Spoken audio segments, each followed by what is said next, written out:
Hi, everybody. I'm going to give you some tips on recruiting. Okay, I have a list of notes here. It's probably going to be easier for me to dig into my notes and what I learned than to try to remember everything. We're going to talk about warm contacts recruiting, cold contact recruiting, and what I call secondary recruiting, which is the most important part of recruiting. Okay, you can make a lot of money with cold contact recruiting and warm contact recruiting, but to be a millionaire, you have to master the secondary recruiting. Okay, so let's talk about what I have here. First, to be a good recruiter, you have to have a couple things. You have to have integrity. Okay, you need integrity, and this is doing things the right way for the right reason.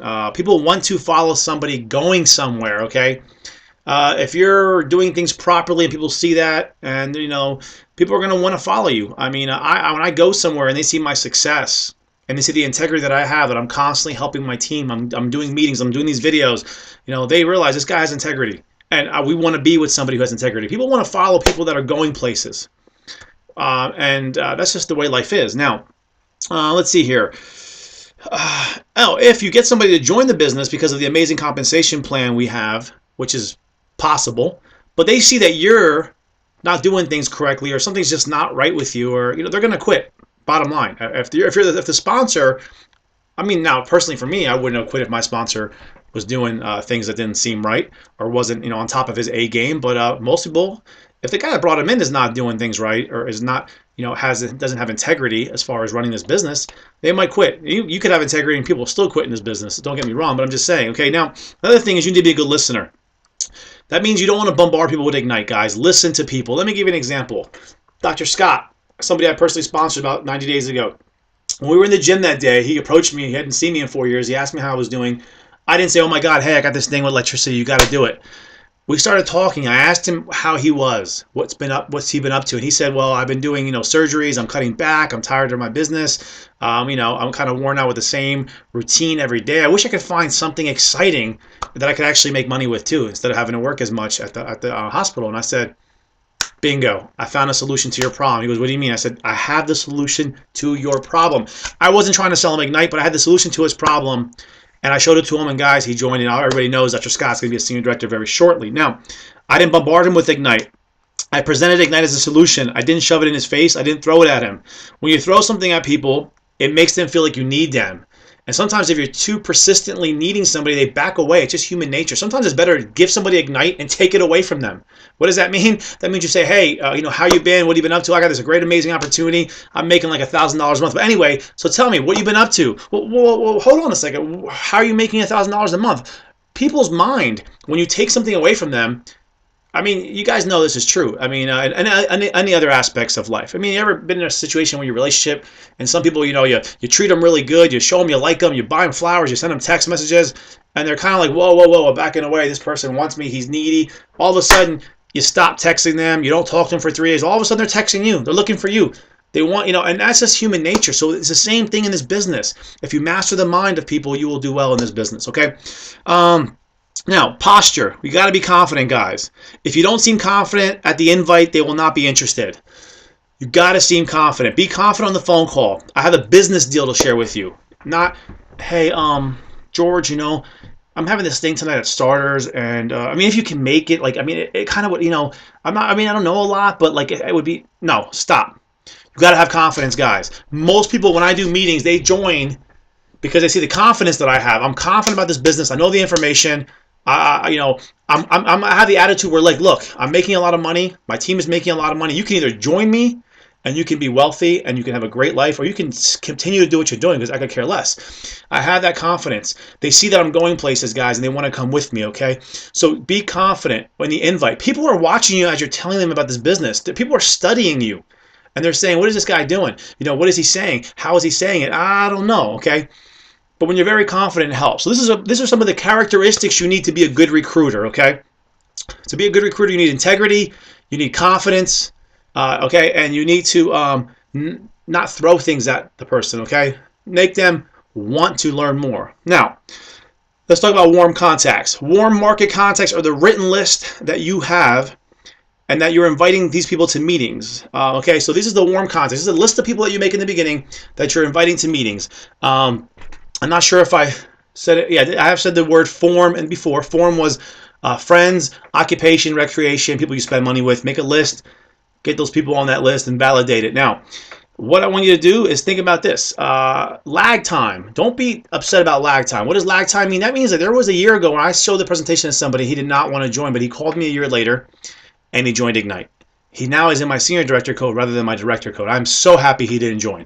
So many people you'll speak to, you'll call them up, hey Rick, listen, I got an opportunity, I got involved. Hey, listen, this isn't a good time for me. But it's electricity, George. I can't really talk right now. I'm not really interested in electricity, but let me call you back. 6 months later, I don't know what happened in his life. Maybe he needed money. Maybe he thought about something. Maybe somebody else mentioned electricity to him. Hey, George, you know what? Remember that time you called me? Are you still doing that electricity thing? Yeah, it brought in about $25,000 a month this month. No, I'm serious. No, I brought in $25,000 this month. The electricity thing? Well, you didn't tell me about it. Yeah, I did. No, you didn't. You said something about energy. Listen, that's how it works, guys. Lag time. They come back. They always come back. A lot of people have come back to me. And so don't underestimate the lag time. Put the seed out there and keep moving forward, and they'll come back, okay? Here's one about lag time. People you love the most, sometimes they don't give you an answer. You ever do a presentation for somebody, your aunt, your sister-in-law, and like, anybody have any questions? And they're just like sitting there, no questions, nothing. They don't say yes, they don't say no. You know why? Because they're waiting to see if you make money. That's all they're waiting for. As soon as you make some money and you show them those checks, guess what? Now your family's really excited. It's a great opportunity. You're the one that has the confidence to go first. They will all follow behind. Don't worry, okay? Let's see here.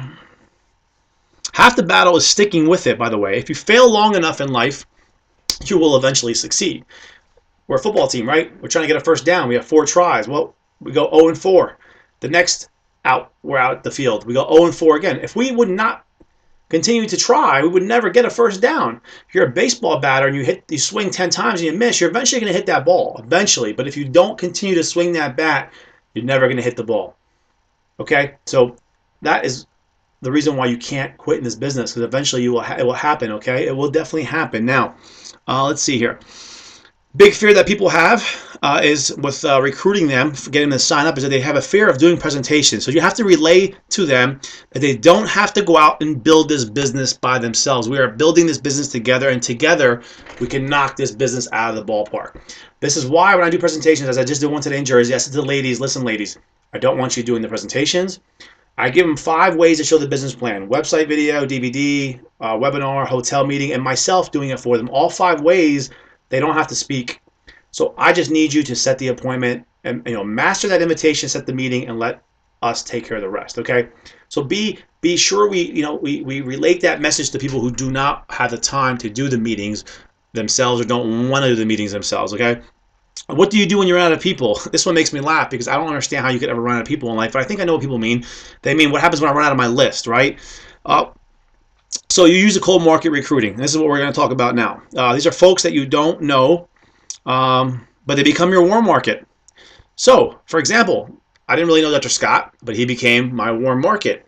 I didn't really know Simon, but he became my warm market. Now, Simon has put in over about 200 associates for me. The kid has single-handedly made me $30,000. Dr. Scott has made me probably $5,000 already in 2 months. I became friends with them. Simon asked me for a workout. We started talking about the gym. I genuinely asked him some questions. We talked about working out. I didn't immediately come off like a salesperson. I was caring about what he was saying. And then through the conversations, he asked me for a workout. He asked me what I did for work. I asked him what he did for work. And as he walked away, I said, do you look for other ways to make multiple streams of income? He said, sure, and that's how I got him on board. He became my warm contact guy. So try to make a cold contact become your warm contact. You have a friend at work, and they have a friend that you never speak to that person. Talk. Eventually your job situation, your life situation is going to come up, and when that comes up, you have an opportunity then to be genuine. Be genuine. Like I have here in my notes, be real, be transparent, be honest, truly engage somebody as not a piece of meat to sell them Ignite. As a person, and become friends with them. Once you become friends with them, they become your warm market. You start talking about your jobs. They ask you what you do, or you have another side business. We are capitalizing on energy deregulation. We are on a ground floor business. We're always looking for others who are seeking multiple streams of income. It's going to be the largest transfer of wealth in American history.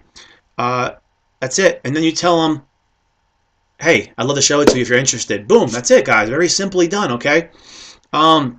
It takes one person in this business to blow it up. You talk to any top millionaire or any top person in this business are going to always have one name of somebody that completely blew their business out of the water. And we're all going to have that one person. I can name a couple right now that are doing that for me, okay? Let's see here. It's a numbers game, which I talked about. And that's very true. I realized very early on this was a numbers game. Now, let's say you had a deck of cards and you threw them down and you started picking each one up and you're looking for an ace, right? You got a 2, a 2, a 4, a 4, a joker. Eventually, you're going to get that ace. Eventually, you will get that ace, and you will get that ace in Ignite. Now, some of you, unfortunately, might be playing with 4 decks of cards, but you'll get that ace eventually, okay? So let's see what else we can talk about here. I don't know who my go-getters are going to be. It's not my job to find out who are going to be my next Presley Swaggerties. My job is to get this presentation in front of as many people as I can. Get this compensation plan to as many people as I can, and my go-getter will emerge, okay? That's definitely going to happen. Now, let's see here. Practice with the cold market guys. Go up to the cold market and practice with them. You know, try to do these things I'm teaching you here. They don't know you. You don't know them. Who cares if they don't like you? Who cares if they walk away thinking you're crazy? You're never going to see them again. I mean, think about it. So I would definitely practice with the cold market. Now, secondary recruiting, and most importantly, no one's making big money out there without mastering secondary recruiting. Without this, you're going to max out. I don't care if you're me or Presley, Ron and Tony Jarrett, doesn't matter who you are, you're going to max out if you don't master secondary recruiting. This is the most important recruiting. So someone who doesn't have the time to do meetings you do them for them. For example, Amy Johnson texted me this morning, and she's like, I don't have the time. I really don't have the time. I have these kids. I have my job. I have this guy who's really interested. You know, your schedule, my schedule. I said, listen, Amy, just tell him that I'm your partner. Tell him that I'm going to call him. I call this guy, Dan. I'm meeting with him on Monday afternoon. He's already got a couple people over. I told Amy, listen, send me there. I will sign them up under your website, and I will run that group for you. So that's how you do secondary recruiting. There's 2 types of people in this business. There's introducers and there's producers. Introducers are 95% of you guys out there right now. You're introducing me to people. Producers are people like myself who can produce results. Every introducer knows a producer. Or if they don't, down the line on that introducer's levels, I'm going to find a producer for them and myself. So that's how you do secondary contacts. You become friendly with the other people's friends, okay? Let's see here. What else we got? Reach out to someone you see is doing something, help them out. Yes, guys, if you sponsored somebody, but 4 or 5 levels down, you have a team growing, look at your power centers. Look at some guy who has 8 electricity accounts in a couple weeks and go, wow, this guy went out and got electricity accounts. Why doesn't he have no associates? It's because his sponsor probably didn't teach him the skills to recruit or to run this business. So if you had those skills, go down, guys. That little easy little step right there can cause this guy's business to explode, causing him to become a managing director, causing you now to promote or have more wealth in your business. So take a look use that power center. If you see any potential down the line, you contact that person. Send them an email. Say, I'm your upline. I see you're doing some things with Ignite. I'd love to know if I can help you out. Let's make a contact list. Let's get, call me then at that point. And say, George, I got this guy. He's got some contacts. He was really not sure how to run the business, and get me on board, guys. Now, let's see what else we got.